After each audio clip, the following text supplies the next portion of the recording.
আজকে আমাদের ভারত কেশরী শ্যামাপ্রসাদ মুখার্জি ১২৫তম জন্মদিন।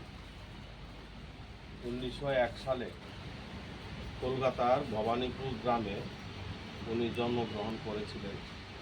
পিতার নাম ছিল স্যার আশুতোষ মুখার্জি, বাংলার বাঘ যাকে বলা হতো। মায়ের নাম ছিল যোগমায়া দেবী। উনি অখণ্ড ভারতের স্বপ্ন দেখতেন। ছোটবেলায় থেকে উনি খুব মেধাবী ছাত্র ছিলেন। জীবনে কোনোদিন দ্বিতীয় হননি, প্রথম এবং প্রথম স্থান অধিকার করেন। উনি বিদেশে গিয়েও উকালতি করেছিলেন, ব্যারিস্টার হয়েছিলেন, কিন্তু কোনোদিন উনি আইন ব্যবসা করেননি। বা পিতার আদেশে উনি বাংলাতে অনার্স করেছিলেন এবং যখন ভারতবর্ষের ভাগ হলো ধর্মের ভিত্তিতে, উনি আন্দোলন সূচি তৈরি করেছিলেন ভারত থেকে পাকিস্তান নামক দেশ যাতে ভাগ না হয়। উনি মহাত্মা গান্ধীজিকেও বলেছিলেন ভারত ভাগে উনি যত সহমত পোষণ না করেন। কিন্তু ভাগ্যের পরিহাস, একটা চক্রান্ত শুরু হয়েছিল সেই সময় কমিউনিস্টরাও স্লোগান তুলেছিল পাকিস্তানের দাবি মানতে হবে, তবেই ভারত স্বাধীন হবে। সেই সময় মোহাম্মদ আলী জিন্নারও স্বপ্ন ছিল ভারতবর্ষের প্রধানমন্ত্রী হবে। জওহরলাল নেহেরুজিও স্বপ্ন ভারতবর্ষের প্রধানমন্ত্রী হবে। একমাত্র প্রধানমন্ত্রীর জওহরলাল নেহেরুকে করার জন্য তখন পাকিস্তান নামক দেশ একটা তৈরি হলো ধর্মের ভিত্তিতে। কিন্তু সেই সময় পশ্চিমবাংলা, আসামের শ্রীহট্ট শহর এবং আমাদের পাঞ্জাব সেই সময় কিন্তু পাকিস্তানও চলে যেত। শ্যামাপ্রসাদ মুখার্জি সেই সময় হিন্দু মহাসভার সভাপতি ছিলেন। উনি চিন্তা করেছিলেন এই দুইটা রাজ্য একটা জেলা যদি পাকিস্তানে চলে যায় তাহলে হিন্দুদের কি অবস্থা হবে, হিন্দুদের বাঁচাতে হবে। বর্তমানে আপনারা দেখতে পাচ্ছেন বাংলাদেশে এবং পাকিস্তানে কিভাবে আমাদের হিন্দুদের নিধন করা হচ্ছে, হিন্দুদের উপর অত্যাচার করছে। তার জন্য শ্যামাপ্রসাদ মুখার্জি সারা ভারতবর্ষের হিন্দুদের জাগ্রত করেছিলেন। আন্দোলন সূচি তৈরি করে কি করে এই দুইটা রাজ্য একটা জেলা রক্ষা করা যায় তার জন্য উনি আন্দোলন শুরু করলেন এবং সফলও হয়েছিলেন। ওনার নেতৃত্বেই আজকে পশ্চিমবাংলা, পাঞ্জাব, আসামের শ্রীহট্ট শহর রক্ষা করেছিলেন। উনি এত উচ্চ শিক্ষিত এবং উনি ৩৩ বছর বয়সে কলকাতা বিশ্ববিদ্যালয়, যেটাকে এশিয়া মহাদেশের মধ্যে সবচেয়ে বড় বিশ্ববিদ্যালয়, বিদেশ থেকেও এসে এখানে অনেক ছাত্রছাত্রীরা সেই সময় পড়াশোনা করতেন। উনি ভাইস চ্যান্সেলর হয়েছিলেন ৩৩ বছর বয়সে। ওখানে ইংলিশে বক্তৃতা চলতো, ইংলিশে ভাষা হতো। উনি একমাত্র সেখানে বাংলা ভাষায় কবিগুরু রবীন্দ্রনাথ ঠাকুরকে বক্তৃতা দেওয়ার সুযোগ করে দিয়েছিলেন। এবং ভারতবর্ষ যখন ধর্মের ভিত্তিতে স্বাধীন হলো, ভারতবর্ষে একটা জাতীয় সরকার গঠন হয়েছিল।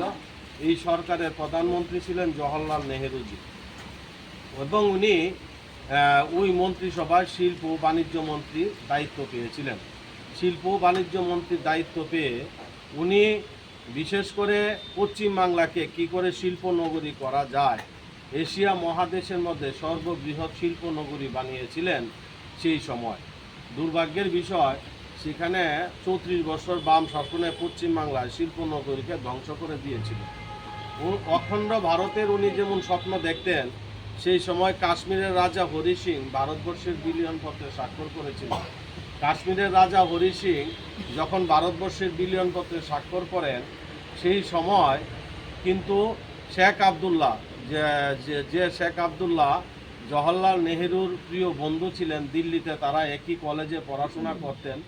শেখ আবদুল্লাহ বলেছিলেন ভারতবর্ষের জাতীয় পতাকা কাশ্মীরে উঠতে দেবে না, ভারতবর্ষের সংবিধান মানবে না, ভারতবর্ষের প্রধানমন্ত্রীকে মানবে না। তখন প্রধানমন্ত্রী জওহরলাল নেহেরু ছিলেন, একবারের জন্য কোনো প্রতিবাদ করেননি। সেদিন প্রতিবাদ করেছিলেন ভারত কেশরী শ্যামাপ্রসাদ মুখার্জি। উনি বলেছিলেন এক বিধান, এক নিশান, এক প্রধান। সমগ্র ভারতবর্ষে একই জাতীয় পতাকা থাকবে, একজনই প্রধানমন্ত্রী থাকবে, একই সংবিধান থাকবে। তখন কাশ্মীরে পারমিট প্রথা চালু করেছিলেন, যে সে পারমিট প্রথা কাশ্মীরের পুলিশ বাহিনীর থেকে পারমিশন নিয়ে তারপরেই কাশ্মীরে কোনো নাগরিক যেতে পারবে, সেই সময় এই প্রথা ছিল। সেটার বিরোধিতা করেছিলেন ভারত কেশরী শ্যামাপ্রসাদ মুখার্জি। উনি বলেছিলেন ভারতবর্ষের অঙ্গরাজ্য কাশ্মীর, সেখানে কেন পারমিট প্রথা থাকবে, আমি কাশ্মীর রাজ্যে যাব, দেখি আমাকে কে রুকে। তখন অটল বিহারী বাজপেয়ীজি 24 বছরের যুবক ছিলেন সেই সময়, উনি একজন সাংবাদিক ছিলেন। বাজপেয়ীজিও সঙ্গে যাওয়ার জন্য উদ্যোগ নিলেন, কিন্তু শ্যামাপ্রসাদ মুখার্জি বলেছিলেন আমার সঙ্গে তুমি কাশ্মীরে যেও না, হয়তো আমি ফিরে নাও আসতে পারি, কিন্তু দেশ তোমার জন্য চেয়ে আছে। আমি কেন কাশ্মীরে যাচ্ছি, তুমি একজন সাংবাদিক, সারা ভারতবর্ষের প্রত্যেকটা নাগরিককে সেটা বলো, প্রত্যেকটা নাগরিক জানুক কাশ্মীরে পারমিট প্রথা, কাশ্মীরের 370 ধারা, কাশ্মীরের যে অবস্থা সেটা যাতে মানুষ জানতে পারে, এবং আমি কেন কাশ্মীরে যাচ্ছি সেটাও যাতে মানুষ জানে। অশ্রুজল চোখে সেদিন অটল বিহারী বাজপেয়ীজি ফিরে এসেছিলেন। আর যখন শ্যামাপ্রসাদ মুখার্জি কাশ্মীরে গেলেন, ওনাকে শেখ আবদুল্লাহর পুলিশ বাহিনী ওনাকে গ্রেপ্তার করলেন। গ্রেপ্তার করে ছোট একটা ঘরে রাখলেন, যে ঘরে একজন মানুষ বসবাস করা অসম্ভব। ধীরে ধীরে উনি অসুস্থ হতে লাগলেন। পশ্চিমবাংলার ডক্টর বিধানচন্দ্র রায় জওহরলাল নেহরুজিকে অনুরোধ করেছিলেন, শ্যামাপ্রসাদ মুখার্জি অসুস্থ, ওনার চিকিৎসা করার আমার সুযোগ করে দিন। কোনো কথা শুনেননি। যুগমায়া দেবী শ্যামাপ্রসাদ মুখার্জির মা জওহরলাল নেহরুজিকে অনুরোধ করেছিলেন, আমার ছেলে অসুস্থ, আমার ছেলেকে দেখার সুযোগ করে দিন, আমার ছেলেকে আনার ব্যবস্থা করে দিন। সেদিন যুগমায়া দেবীর কোনো কথা শুনেননি জওহরলাল নেহরুজি আমাদের কাশ্মীরে গিয়ে 2 ঘন্টা বৈঠক করেছিলেন, কিন্তু শ্যামাপ্রসাদ মুখার্জিকে দেখার জন্য 5 মিনিট সময় হয়নি ওনার। উনি অসুস্থ হলেন, কিন্তু একটা অ্যাম্বুলেন্সের ব্যবস্থা করেনি ওনাকে হসপিটালে নিয়ে যাওয়ার জন্য। ধীরে ধীরে উনি আরও অসুস্থ হতে লাগলেন। 1953 সালে 23শে জুন বিষাক্ত ইঞ্জেকশন দিয়ে ওনাকে হত্যা করা হয়েছিল। এই 23শে জুন আজকে দিনে আমাদের ভারতীয় জনতা পার্টি বলিদান দিবস হিসাবে সেটাকে পালন করে। আমাদের শ্যামাপ্রসাদ মুখার্জির যে আত্মবলিদান দেশের জন্য, সমাজের জন্য, এটা আমাদের ভুললে চলবে না। ওনার জীবনী, কর্মময় জীবন আমাদের প্রত্যেকটা মানুষ জানতে হবে, আমাদের প্রত্যেকটা পরিবার জানতে হবে।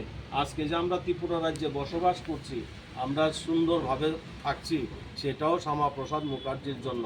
আজকে যারা ছাত্রছাত্রীরা আছে নিজ নিজ ভাষায়, বাংলা ভাষায় হোক, তামিল ভাষায় হোক, আসামি ভাষায় হোক, আজকে পরীক্ষা দিতে পারে। আজকে মাতৃভাষাকে প্রাধান্য দিয়েছেন ভারত কেশরী শ্যামাপ্রসাদ মুখার্জি, যে 370 ধারার জন্য শহীদ হয়েছিলেন শ্যামাপ্রসাদ মুখার্জি। আজকের দিনে প্রধানমন্ত্রী, যশস্বী প্রধানমন্ত্রী নরেন্দ্র মোদীজি 370 ধারা বন্ধ করেছেন, 35-এ বন্ধ করেছেন। আমাদের আজকে কাশ্মীর রাজ্যে গিয়ে যে কোনো নাগরিক সেখানে জমি কিনতে পারবে, সেখানে বসবাস করতে পারবে। শ্যামাপ্রসাদ মুখার্জির যদি কেউ সম্মান দিয়ে থাকে, সেটা যশস্বী প্রধানমন্ত্রী নরেন্দ্র মোদীজি দিয়েছেন। আমাদের ত্রিপুরা রাজ্যের প্রত্যেকটা নাগরিক, প্রত্যেকটা পরিবার আজকের দিনে আমাদের শ্যামাপ্রসাদ মুখার্জিকে জানতে হবে, বুঝতে হবে। ইতিহাস সেখানে লুপ্ত ছিল, ইতিহাসে আনেননি শ্যামাপ্রসাদ মুখার্জির জীবনী। আজকের দিনে আমাদের ওনার জীবনী, ওনার কর্মময় জীবন অনেক আমাদের জানতে হবে। আজকের যে যুব সমাজ, সেটা আমাদের শ্যামাপ্রসাদ মুখার্জি নিয়ে আলোচনা করতে হবে, জানতে হবে। ওনার কর্মময় জীবন তখনই সফল হবে যখন আমাদের ওনার নীতি, আদর্শ, বিচারধারায় আমরা যখন চলব। আমি 2-4টি কথা বললাম আপনাদের সামনে। সবাই ভালো থাকবেন, সুস্থ থাকবেন। আমারও আজকে সৌভাগ্য আপনাদের সামনে এসে এই শ্যামাপ্রসাদ মুখার্জির মতো ব্যক্তিত্বের ওনার জীবনী 2-4টি কথা বলার আমি সাহস দেখিয়েছি। সবাইকে অসংখ্য ধন্যবাদ। নমস্কার, ভালো।